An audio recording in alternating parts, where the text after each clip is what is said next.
Hey, Pin Dude here. Welcome back to My Vintage Pinball. Today's episode is a pinball restoration slash workshop update for January 2019. We're going to get a little bit done on Gottlieb Countdown, get the top side of the playfield stripped. And then I have a bunch of other little projects going on. I got a couple new tools. We got a really neat piece of shop equipment. It came in this week. We're going to unbox it. We're going to assemble it. We're going to use it. We're going to get it all set up. And that's exciting for me, hopefully for you. So that's all in this episode. Coming up next time will be Pinball Restoration Update Part number 7 on Gottlieb Countdown, where we'll get some serious playfield work done. But we'll see how this all goes. So let's get right to it and let's get to work. All right, so before we start working on the playfield, I have a little project I need to finish up. So I went to IKEA again, and I needed a couple stands for, one's for my color laser printer upstairs. I currently have that sitting on my carrying case for my drone. So one of these is going to be for that, and the other one is going to be a stand for the new piece of shop equipment that I bought with money I got for Christmas. I ordered that. Of course, it's one of the cheaper Chinese tools, so it's coming from China. So hopefully it'll be here in a week or so, but we'll see. But that's what the other one's for. So these are the LAC end tables. They're $9. They're kind of a mixture of like cardboard and, I don't know, press board or something. You know, it's IKEA. Everything's kind of cheap and not very good quality. But anyway, they come in these flat packs, of course, and you have to put them together yourself. So I need 2 tables, and these are great sized tables. I mean, look how big this is. So my color laser printer is going to fit perfect on this, and the other tool that I bought is also going to fit perfect on this. But they're not very sturdy, you know. So I bought 4 of these, so $9 a piece, so each table is going to be $18. And then I bought some accessories to make it better. So what I'm going to do is take another tabletop and bolt it on the bottom. And then I went on Amazon and I got these little rubber feet that will raise the table up and will, you know, help it to grip on the carpet. So I got 8 of these. And then I bought some 3.5-inch stainless steel number 10 screws to screw this all together. So the key to IKEA furniture, if you've never done it before, is to use glue. Because if you just screw if I just screwed these legs on, they'd be not very strong. So I used a little bit of wood glue on them. And I'm also going to use wood glue on the tops of the legs where I'm going to attach the other tabletop. So let me unwrap this other one and let's get to work. All right, so I opened up the other IKEA LAC table. We're going to basically use 2 tables to make one sturdy little workbench for stuff. So I'm going to end up with, in the end, since I'm building 2 of these, 8 extra legs. So we'll keep these extra legs because who knows, maybe I'll need to add extra supports to this to make it more sturdy. We'll see in the end. But I'm going to take the tabletop from the other one, and it's simply going to go on the top here. So the tabletop, and then this will be like a shelf. And then I'll use these nice sturdy rubber feet that I got off Amazon, and they will go on the bottom here. And then a 3.5-inch stainless steel screw is going to screw this all together. So we don't want to just put the 3.5-inch screw through the cheap IKEA cardboard and particle board because the leg will probably explode. So we need to pre-drill all this stuff. So I'm going to pre-drill everything, and then I'm going to put wood glue on top of these legs, and then put the screw through the rubber foot and screw everything together. And then I will come back and we'll see what we end up with, and hopefully it's nice and sturdy. All right, so there's what I ended up with. Here's the rubber feet. That big long screw goes through the bottom and attaches into this leg. Wood glue under all the legs so they're nice and tight. And we end up with a nice, still lightweight, but very sturdy table now. So I'll let these dry, let the glue dry, and then I'll get my printer set up upstairs, and later in the episode I'll show you how it worked out. And then the other table, I built 2 of these. The other one's in the other room. Hopefully I'll get the tool that I ordered and we can get it set up on the other one of these. But for now, let's start working on that playfield. All right, so I got the playfield out and I just have it resting against the wall on some towels. And as you can see, if you recall when I kind of went through the playfield when we got the game, it's in real nice shape. There's almost no wear on the playfield. And the previous owner did a quick topside cleaning. And it looks pretty good. But we're going to tear it down and clean everything more thoroughly and tumble all the hardware. And we're also going to be removing quite a lot from the underside of the playfield. But all I'm going to get done today is get this top side totally torn down so I can get some stuff in the tumblers, since they're going to take 48 hours. So before I tore anything down, I have my DSLR camera set up over here, and I took a bunch of before pictures. And I'm going to continue to take before pictures as I tear layers off the playfield. So first I'm going to remove the plastics, take pictures of all the posts under the plastics, and just keep on removing things and taking pictures as I go and sorting all the parts into little plastic bags so that we keep everything organized so it'll be easy to put back together. So let me get all set up and I'll start tearing this down.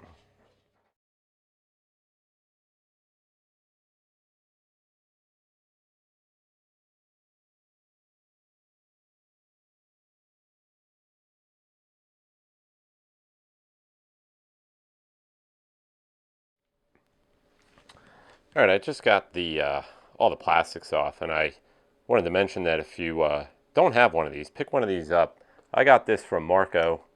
It's probably a replacement one because I probably lost a couple of these over the years. But it's a open-end 1/4-inch post stud wrench. What you do with this is you slide this under the plastic, and then you can take the nut off the top of the plastic, and the stud on the post won't spin on you when you go to take the plastic off. So definitely check out one of these. If you don't currently have one, they come in very handy. So I got the plastics all off, and then I took a bunch of pictures so I know where all the posts and the screw layouts are. So now I'm going to pull the rubbers off and then pull some more stuff off and continue to bag everything as I've been doing. I'm using 3 different size, actually 4 different size Ziploc bags. I have regular size sandwich bags, which hold a bunch of stuff, and then I have like these, they're slightly larger than a sandwich bag, and then snack bags hold plastics. And with your plastics, don't put more than 1 plastic in a bag because then they'll scratch against each other and you can scratch off the paint on the back end.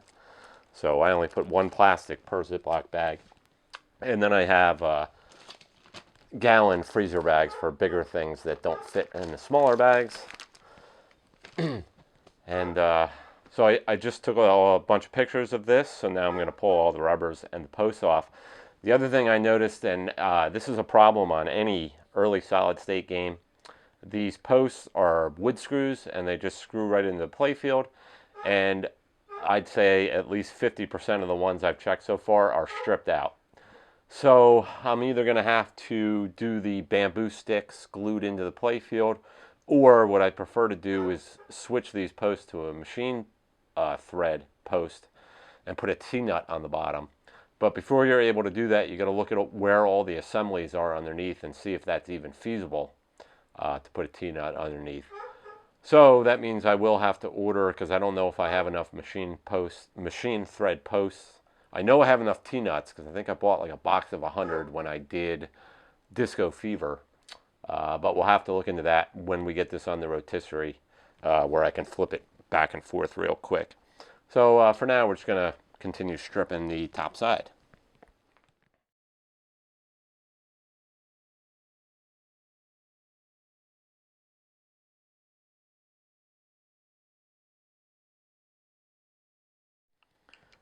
All right, so here's another spot where having the right tool makes all the difference. The center post here, and these posts are used in other places in a lot of games, if you just use your standard 1/4-inch nut driver, it doesn't fit over the post to get this unscrewed. So you'll end up using like a little combination box wrench or something. So you need a extra deep 1/4-inch socket remover. So this is a IKEA 1/4-inch by 125 nut driver. And this one fits right over the post. And now I can unscrew it nice and easily. All right, so I have most of the top side parts off the playfield, and everything's separated in bags over here. So I have enough hardware that this hardware is going to go through the tumblers, and it's going to go through corn cob because the previous owner had already tumbled a bunch of this stuff, but he did it in walnut shells. So I'm able to skip that step on these because they look real good. They're just not real shiny. So these will go in corn cob media in the tumbler for 48 hours with the Mother's Magnet aluminum polish, and all this hardware will be done after that. These plastic posts need to go through the ultrasonic cleaner, and the plastics will do some cleaning with Nuvis in the end. But for now, we just want to set all this other stuff aside except for the stuff that's going to go into the tumblers. And then next time we will probably have to get to this on the rotisserie, because now that I know that all these holes are stripped where the wood screws go through to hold the post, I need to get this on the rotisserie so I can see if I'm able to put T-nuts behind all these. And if I am, I will drill out these holes and install T-nuts on the back side. So that's probably where we're going to start next segment here. But that'll be it for tonight. All right, my new tool has arrived. It's in this box. We're going to unbox it right now. My second IKEA table is set up here in the game room because this tool is, at least for the time being, going to go in the game room. It happens to be a convenient, clean spot for it. My other IKEA table is already upstairs, and I got my humongous laser printer on it. I'll show you that a little bit later in the video, but it worked out really nice. So what I have here is a 3D printer. I have wanted a 3D printer since they came onto the, onto the scene for the residential market back when they were like thousands upon thousands of dollars. And of course I was never going to buy one then because they were just way too much money. So this is a Creality Ender 3. I got it from banggood.com. I'll put a link in the description to the banggood.com. I paid $180 for this. So this is a $180 3D printer. And the prices fluctuate. You'll have to look around. I think I looked this morning on Banggood, and it was $190. If you look on Amazon, they want like $230 for this. So if you're looking for a 3D printer, the Ender 3 has a large community base. It's a very popular printer right now. It has very good print quality, and it's pretty easy to use. You do have to build it though. Unlike a lot of 3D printers that come pretty much pre-assembled, you just have to like assemble 2 parts. This one we have to assemble quite a bit more. But I will also post the link to a guy on YouTube, a 3D printer guy on YouTube, posted a really great tutorial on building this printer. And I will throw a link to that in the description down below. That's what I'm going to be using to build this printer right now. So let's open up the box and see what we got.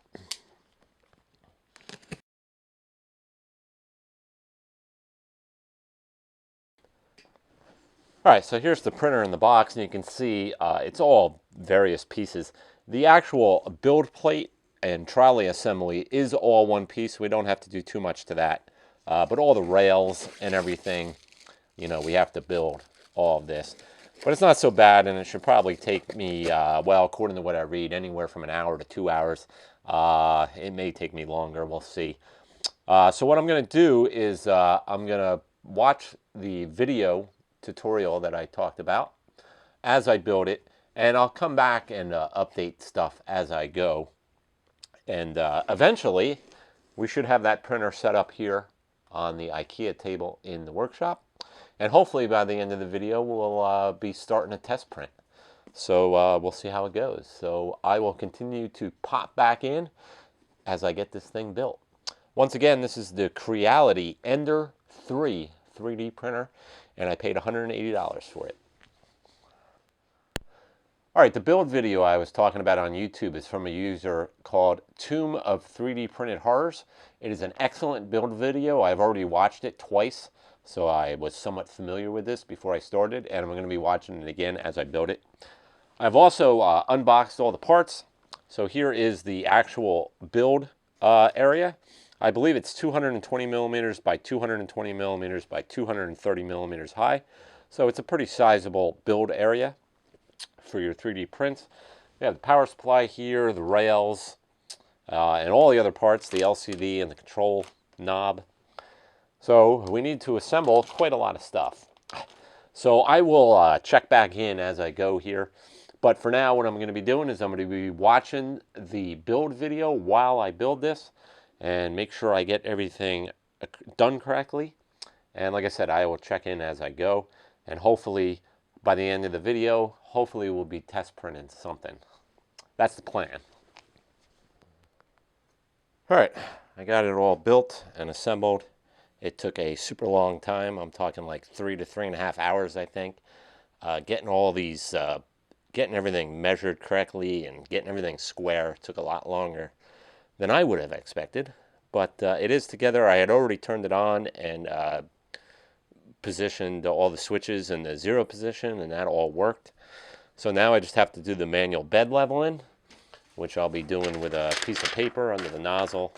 The guy that did the build video also has a very awesome video for leveling the bed, and I'll be using that to level the bed. I'll put that link in the description down below as well. So let me get that done, and hopefully we'll be test printing something pretty soon. All right, so the only upgrades that I made on top of the $180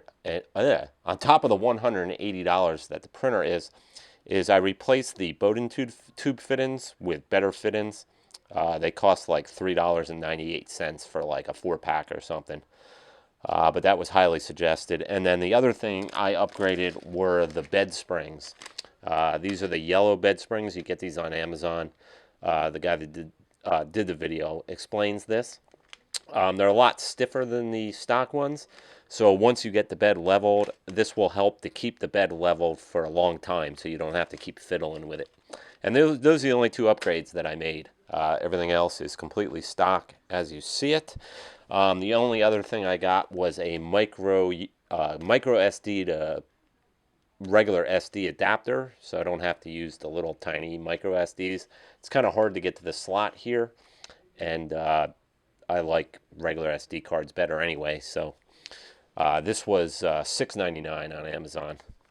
So those were the only things I upgraded. And of course I had to buy PLA because the unit only gives you this tiny little spool of PLA, and that's not even enough to do like a test print. So all right, so let me get this bed leveled and I will be back. All right, I had done a bed level print test and it came out pretty good, so I was happy enough with it. So now I'm printing a 3D a Benji boat, a little Benji boat that you see everybody print on the 3D printers. So we'll see how that goes. We'll check in on it a little bit. I think the file said it was going to take 1.5 hours or so.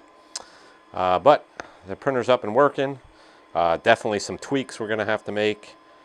This is the the SD card adapter here, so I can use a full-size SD card and we don't have to worry about wearing out that micro SD slot. So we'll see how this goes, and then over the next few days we'll have to make some tweaks and stuff.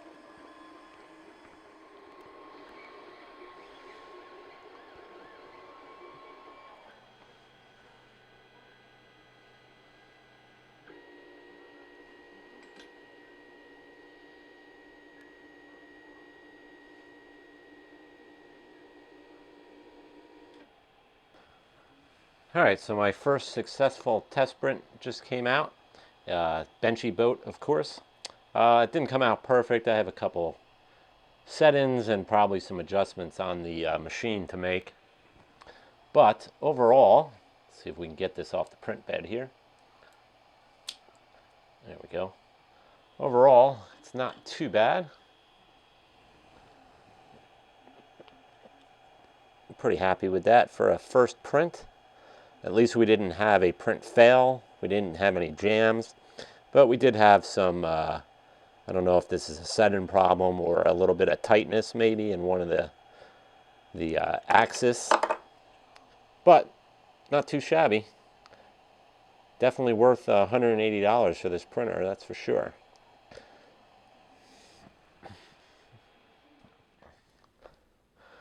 All right, so I had a request to do a update on my desoldering gun that I got off banggood.com, the S-993A desoldering gun. And I've been meaning to do an update on my review. If you didn't see my full review on this when I unboxed it, check that out on my site. So again, I got this from banggood.com. It's the model S-993 desoldering gun. It's basically a copy of the Hakko FR300 and 301 desoldering gun, but the Hakko costs about $300 and this cost about $100. I got this on a special promotion and I believe it was just under $100. I'm looking on banggood.com right now and it's listed for $112. But if you search around the net, this model is sold on a lot of different sites, and you should be able to find it for right about $100. So let's go into the update review. I've used this thing a bunch. I've done a bunch of pinball boards. I did all the boards on Countdown with it. I also did some work on roller games circuit boards with it. And I've also rebuilt a couple Atari 2600s, doing cap kits and voltage regulators and stuff with this tool. So I have put quite a lot of time on it. There was one update somebody posted in the comments on the original review. I had commented about the funky plug. It's a non-grounded plug, and it doesn't have like the holes like you normally see on an American plug. Somebody posted that they got an American model that has a normal grounded 3-prong American plug on it. So that is very nice. If that is true that they updated that, I am very glad about that. I wish I would have got one with that plug. But anyway, nonetheless, it has been working perfect. I've had 0 clogs. It has very good suction. I haven't had a problem sucking up the solder. You know, sometimes you have to do it twice. I don't see how the Hakko could be much better than this. Definitely not 3 times the price better, in my opinion. So this is really easy to clean. It's really easy to just pop this out and then pop out this centerpiece, clean out the solder, clean out all the solder gunk that'll get in here. And then when I put it back together, I just put a little dielectric grease on these rubber seals here, and that does 2 things. One, it helps to get the cup back in a little easier since the rubber's nice and lubricated. It also helps to seal a little better. You know, you have that little extra layer on the rubber. It helps to seal to give you maximum suction when you're sucking out the solder. Also, I had bought all the tips. I think I've only used 2. Yeah, I've used 2 of the tip sizes so far, but it's nice to have the option to have all the different sizes. I do not see any wear on the tip yet. They haven't started to get that oval shape that they get when they wear out. So they seem to be plenty durable. So I have 0 complaints on this tool. I think for $100, this has been an unbelievable tool. And I highly, highly, highly recommend it if you don't have a desoldering gun at the moment. Now, this hasn't completely replaced my little solder sucker here. I still find for doing like a simple cap kit, I still use this method, just using my soldering iron with one of these little solder puttets. I just prefer it. I'm so used to doing it this way, and I don't think it's necessary to heat this thing up and have to clean this afterwards just to do a simple cap kit.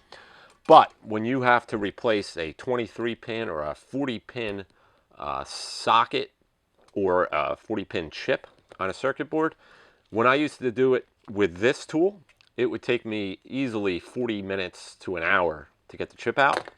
Using this tool, it probably takes me 10 minutes. So it is quite the difference.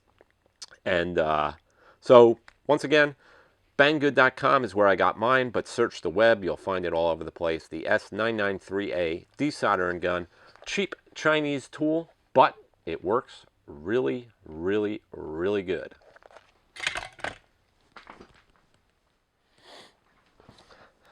All right, I've only picked up a couple tools since the last time. So I was in Lowe's the other day and I was shopping for stuff for the house. And of course I happened to go into the tool aisle. And as you know, I am obsessed with screwdrivers, specifically Stanley screwdrivers lately for some reason.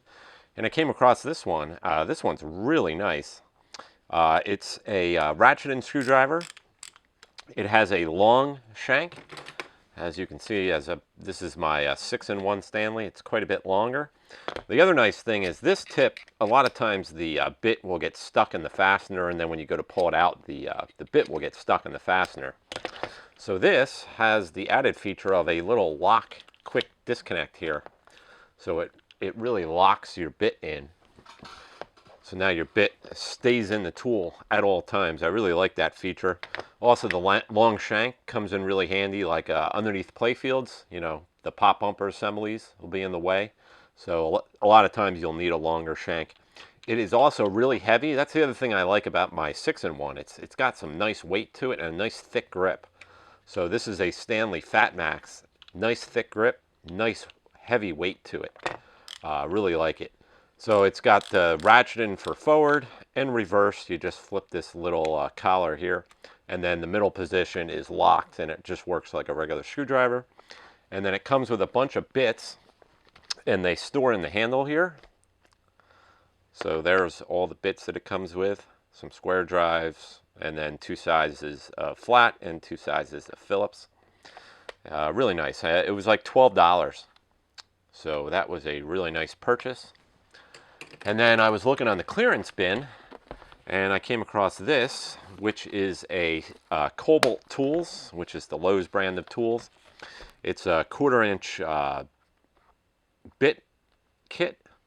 So it's got these really nice sockets that go into your, you can use them in your screwdriver, you can use them in your impact screwdriver, your regular screwdriver.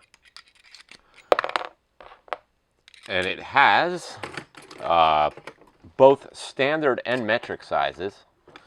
So in metric it has 6mm, 8mm, 10mm, and 12mm.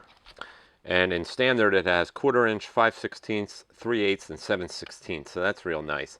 And then a whole bunch of bits. You got Torx, all 3 sizes of Phillips, a whole bunch of sizes of square drive, all 3 sizes of flat blades, and then these really nice bit holders, which is why I wanted this. That is a really nice bit holder, a real nice long one, and then a regular shorter one. And this was on the clearance bin for $5. So also has this really nice hard plastic case with these rubber feet on it. Really nice. $5 in the clearance bin. And then since I ordered from banggood.com, I ordered the 3D printer from there. I wanted a new dial caliper because I've had this for probably 25 plus years, your regular dial caliper. Well, I wanted to get a digital one because, you know, digital's the way to go nowadays. So this was like $3.85 on banggood.com. But if you look on Amazon, you can get these for $4, $5, $6. This one's made out of some kind of like composite plastic material. It weighs absolutely nothing. But it's real nice. You can change it from inches to millimeters. And then you can zero it with the 0 button. Really nice and really helpful when you're restoring pinball machines for measuring screw sizes. And, you know, when you go to replace a screw, you want to know the exact size so you can order replacements or go down to the hardware store and get replacements. You always need a dial caliper. So if you don't have one of these, it's definitely a good tool to have to add to your pinball workshop. All right, so I did a little bit of rearranging on the pegboard wall above the workbench.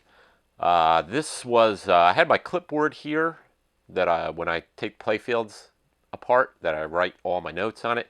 So I moved that over to the left above the playfields. and I freed up a bunch of space so I can get more tools out of the toolbox and onto the wall where they're more easily accessible.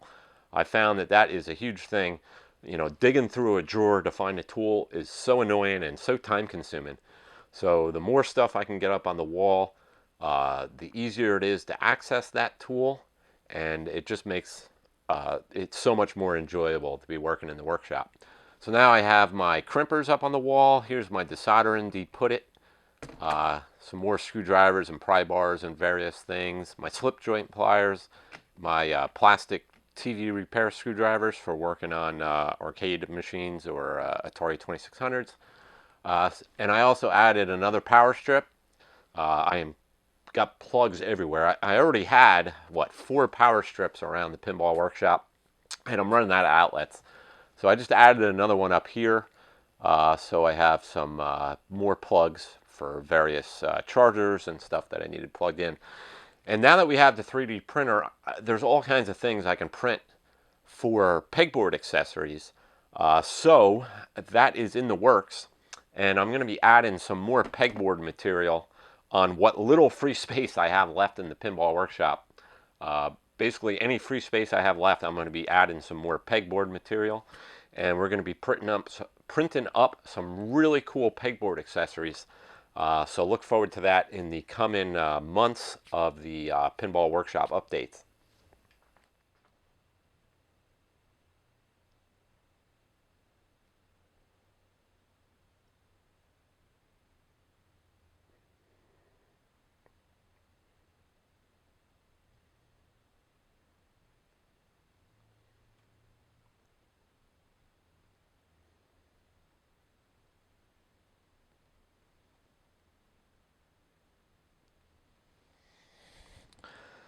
All right, so here's that other IKEA table that I made out of pieces from 2 lac tables.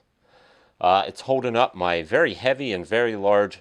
This is a Brother HL-31800CDW color laser printer. I use this laser printer for printing all my pinball stuff, water slide decals for making inserts for playfields or other playfield repairs, water slide decals for cabinet repairs, and then regular like labels inside the pinball machines and stuff like that. This is the printer that I use to make all that.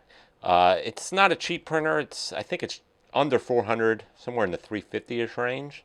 But it's been really good. I've really liked it. But it's really heavy, and I had it sitting on my carrying case for my DJI drone for all this time. So now I have this nice table. And I got storage down here, so I have all my print papers here and other printing accessories in this box. Plenty of storage underneath. Very sturdy, very stable. And total cost, since these lac tables are $9 a piece, so I used 2 of them, and then a couple of the rubber things I ordered off Amazon and the screws. Total cost $27 invested per table, and I built 2 of them. So quite happy with that.